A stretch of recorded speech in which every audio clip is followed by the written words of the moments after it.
Okay, mula-mula gorengkan sekejap berbola daging. Okay, gorengkan sekejap sampai dia jadi macam ni. Okay, lepas tu dah boleh angkat asingkan dulu. Tujuan kita goreng sekejap ni supaya meatball ni dia tak cepat basi lah. Okay, kalau orang nak meniaga tu gorengkan ni dulu. Jadi lauk tu tahan lebih lama lah, lambat nak basi. Lepas dah asingkan, guna minyak yang sama.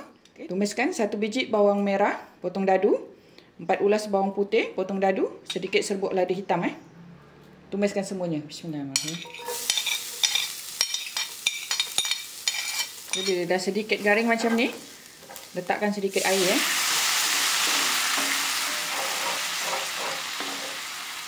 Lepas tu masukkan sos tiram.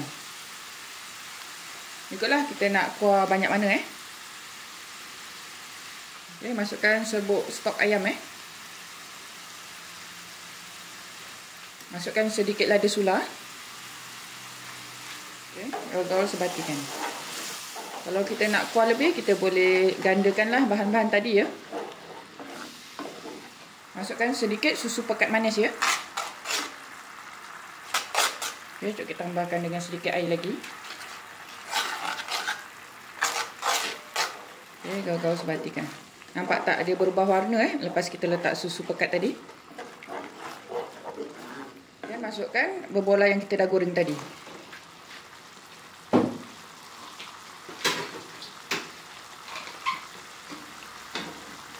Okay, gaul-gaul sebatikan. Biarkan kuah ni terserap masuk dalam berbola daging tadi. Jom kita tambahkan sedikit lagi air ya.